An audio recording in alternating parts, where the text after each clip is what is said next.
안녕하십니까.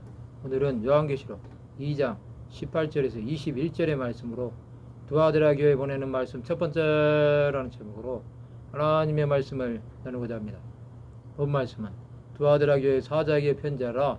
그 눈이 불꽃 같고 그 발이 빛난 주석과 같은 하나님의 아들이 이르시되 내가 내 사업과 사랑과 믿음과 섬김과 인내를 아노니 내 나중 행위가 처음 것보다 많도다. 그러나 내게 책망할 일이 있노라. 자칭 선지자라는 여자 이세벨을 네가 용납함이니 그가 내 종들을 가르쳐 깨어 행음하게 하고 우상의 제물을 먹게 하는도다. 또 내가 그에게 회개할 기회를 주었을 때 자기 음행을 회개하고자 하지 아니하는도다. 일곱 교회 중에 네 번째 교회인 두아드라 교회에 편지하고 있습니다. 사도 요한은 예수 그리스도에 대해 그 눈이 불꽃 같고 그 발이 빛난 주석과 같은 하나님의 아들이라고 소개하고 있습니다. 예수 그리스도의 모습은 하나님의 빛난 형상입니다. 예수께서는 불꽃처럼 타오르고 빛난 주석같이 날카로운 하나님의 능력이 되십니다. 두아드라 교회는 일곱 교회 가운데 가장 작은 교회이면서 제일 긴 편지를 받고 있습니다. 두아드라는 사도행전에 소개된 것처럼 염색업을 비롯해서 주석, 제련 등 각종 제조업이 발달했습니다. 두아드라는 산업 도시였습니다. 하지만 도시는 대부분 가난하고 초라한 노동자들로 고달픈 생계를 유지하고 있었습니다. 두아드라 이름의 뜻은 수고의 향기라는 뜻입니다. 두아드라 시대는 행함으로 말미암는 구원을 말하는 로마 교황청의 박해를 받는 중세 천년의 기간을 가리킵니다.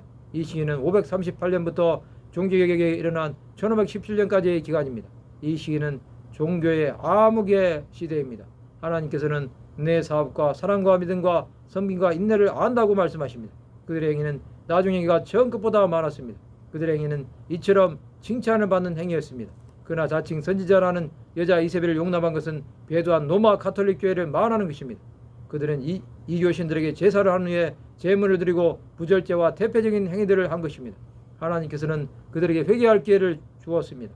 그러나 자기 음행을 회개하고자 하지 않았습니다. 그들은 하나님으로부터 기회를 받았습니다. 그러나 끝까지 거부함으로 하나님의 뜻을 저버린 것입니다. 두아드라 교회는 로마 가톨릭에 굴복하여 예수가 아닌 다른 예수를 믿은 것입니다. 그들은 하나님의 온전하신 뜻이 무엇인지도 모르는 것입니다. 두아드라 교회처럼 하나님보다는 사람의 생각을 하는 교회들이 많습니다. 그들은 자신들에게 주어진 시간이 귀한 줄을 모릅니다. 또 말이나 행동이 하나님보다는 앞서는 것입니다. 이런 사람들에게는 하나님의 영광은 뒷전으로 물러나게 되는 것입니다. 하나님은 두아드라 같은 자들을 용서하지 않으십니다. 우리는 세상의 것에 굴복하여 하나님의 진노를 사는 사람들이 되지 말아야 합니다. 하나님은 주 예수를 끝까지 믿음으로 서문화 교회처럼 신앙의 지조를 지키시기를 원하시는 것입니다. 그것이 세상에 굴복하지 않고 하나님 나라에까지 이를 수 있는 길입니다. 말씀을 마치고자 합니다. 믿음의 지조를 지켜 오직 주 예수를 위해 살아가는 하나님의 백성들이 되시기를 주님의 이름으로 축원합니다.